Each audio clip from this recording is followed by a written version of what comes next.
Vous avez mis en exergue la complexité dans laquelle évoluent les entreprises aujourd'hui et plus généralement les organisations. Vous avez souligné l'amélioration notable du marché de la gouvernance depuis ces dernières années. Quels sont, selon vous, les axes de progrès pour améliorer aujourd'hui la gouvernance d'entreprise? Aujourd'hui, il y a plusieurs axes de progrès et ces axes de progrès passent par la bonne constitution des instances de gouvernance et donc par le recrutement d'administrateurs qui répondent aux besoins de l'entreprise et qui vont effectivement être très actifs dans la mise en place et le suivi et le contrôle de la gouvernance au sein des entreprises. Ça passe aussi par une plus grande mixité dans les conseils d'administration, parce qu'en fait, pour l'entreprise, c'est une richesse. Et ça, c'est un point qui est important et qui est très, très évoqué aujourd'hui. Autre point aussi, communiquer avec les parties prenantes, comme on en parlait précédemment, communiquer avec ses actionnaires. L'entreprise doit améliorer sa communication en interne et en externe. Et cette communication, elle va aussi passer par une information qui doit être transparente et qui doit être comprise par tous, donc une information qui doit être complètement lisible. Trouver des administrateurs, ça veut dire s'en occuper, c'est-à-dire intégrer les administrateurs, suivre les administrateurs.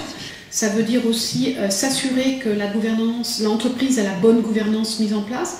Donc ça veut dire suivre son conseil d'administration, évaluer son conseil d'administration. Et d'ailleurs, à ce titre, le code AFEP-MEDEF recommande une évaluation informelle des conseils d'administration et une évaluation formelle tous les 3 ans. Et ça, c'est un point de la gouvernance qui est complètement récent et que les entreprises commencent tout juste à prendre en considération.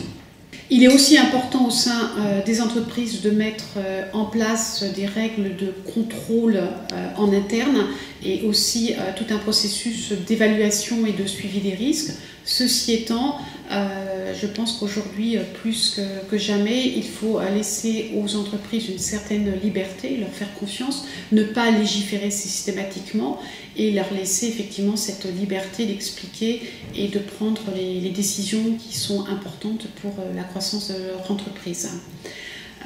Aujourd'hui, une entreprise qui fait face à la crise, et beaucoup d'entreprises aujourd'hui sont dans cette dynamique-là, quand elles ont organisé une gouvernance dans leur entreprise, elles sont mieux armées pour répondre, elles vont plus vite à se développer et elles ont forcément mis en place une gouvernance avec les bonnes compétences autour de la table. Et qu'en est-il d'un point de vue international? Y a-t-il selon vous de bonnes pratiques? Et si oui, sont-elles seulement reproductibles? Il n'y a pas une gouvernance, puisqu'en fait la mise en place d'une gouvernance d'un pays par rapport à l'autre, elle va dépendre de beaucoup d'aspects, des aspects historiques, des aspects culturels, des aspects économiques. La gouvernance, on a commencé à parler de gouvernance de façon importante aux États-Unis, la corporate governance, il y a à peu près une vingtaine d'années. Après, ce mouvement s'est un petit peu déplacé vers l'Angleterre. La France, oui, la France s'est inspirée des bonnes pratiques de gouvernance. Elle s'est notamment inspirée du modèle anglo-saxon d'Angleterre de l'administrateur indépendant. Actuellement, on parle beaucoup du CNP et c'est vrai que le CNP, c'est quelque chose qui s'est développé ces dernières années aux États-Unis. Le CNP, c'est le vote consultatif des actionnaires durant l'Assemblée générale sur la rémunération des dirigeants.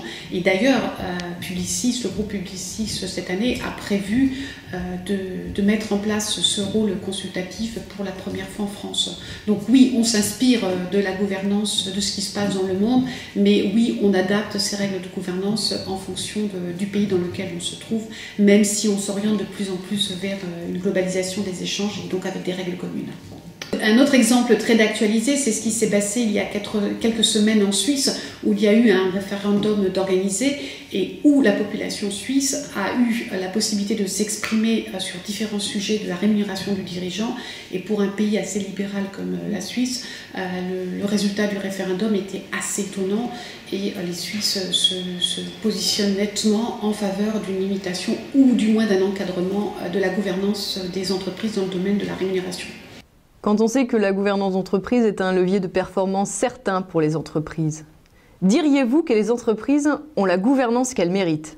Oui, c'est une question très intéressante puisqu'en fait, je pense que les entreprises ont la gouvernance qu'elles se choisissent, donc la gouvernance qu'elles méritent.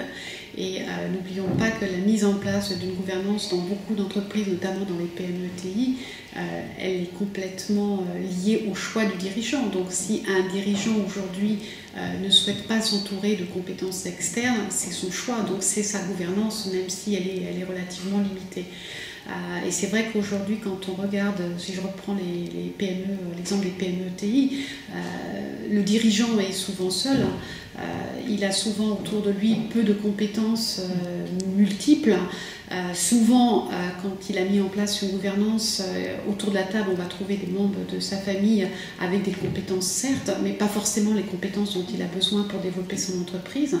Et quand il a peu de compétences, le dirigeant est souvent seul, isolé. Et un dirigeant qui veut emmener son entreprise à l'étape d'après a besoin de pouvoir partager ses doutes, a besoin de pouvoir être challengé. Et quand il met en place une gouvernance avec l'introduction d'administrateurs indépendants qui vont jouer leur vrai rôle, un rôle de conseil, un rôle de challenge, qui vont aider l'entrepreneur, aider le dirigeant à progresser, oui, là on met en place une bonne gouvernance et oui, là c'est une gouvernance que l'entreprise a choisie et qu'elle mérite, et le résultat de l'entreprise vont aller dans ce sens-là. Alors, autre point, effectivement, sur est-ce que les entreprises ont la gouvernance qu'elles méritent et qu'elles se choisissent, il ne faut pas oublier que dans le périmètre économique dans le périmètre économique aujourd'hui, il y a non seulement les entreprises, mais il y a aussi les associations et les fondations, et que toute structure, à mon sens, se doit de mettre en place une gouvernance et de respecter un certain nombre de règles. Et là, sur ce point en particulier, je pense que des améliorations sont à attendre. Et que répondez-vous à une ETI, une start-up, une petite structure qui hésite à mettre en place une instance de gouvernance de type comité stratégique, mais qui se dit qu'elle n'en a pas les moyens? Alors c'est vrai que dans les grands groupes, la gouvernance est forcément beaucoup plus structurée et organisée, et c'est vrai qu'autour du conseil de surveillance ou de la conseil d'administration, on va trouver des comités exécutifs et un staff très nombreux, ce qui est surtout pas le cas dans des petites structures. Ceci étant, mettre en place une gouvernance dans des petites structures, ça ne veut pas dire créer un conseil d'administration avec 10-12 personnes. On peut avoir une gouvernance très, très agile avec 2-3 personnes selon la structure de l'entreprise, à partir du moment où on a sélectionné les bons profils, les bonnes compétences, et qu'on accepte d'être challengé et qu'on accepte de partager avec des personnes à l'extérieur de l'entreprise.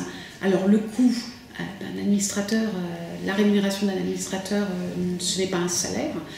Un administrateur est rémunéré en général par des jetons de présence. Il n'y a pas de loi qui fixe là pour le coup le montant de ces jetons de présence. Ça peut être 0 comme ça peut être 80-90 000 euros dans les grands groupes. Dans les petites entreprises, je dirais qu'on peut tourner, si je donne une fourchette assez large, entre 10 000 et 35 000 euros par an. Ce qui, vu l'investissement de l'administrateur dans l'entreprise, qui est au minimum de 10 jours voire 30 jours, est une ressource qui n'est pas très onéreuse pour l'entreprise, avec en plus effectivement avoir la possibilité de bénéficier de la compétence d'un administrateur qui est souvent très très disponible et qui est vraiment là pour vous accompagner. Merci Anne de vos réponses. Je vous propose que nous nous retrouvions dans une troisième et dernière émission consacrée plus spécifiquement à la question de l'administrateur indépendant.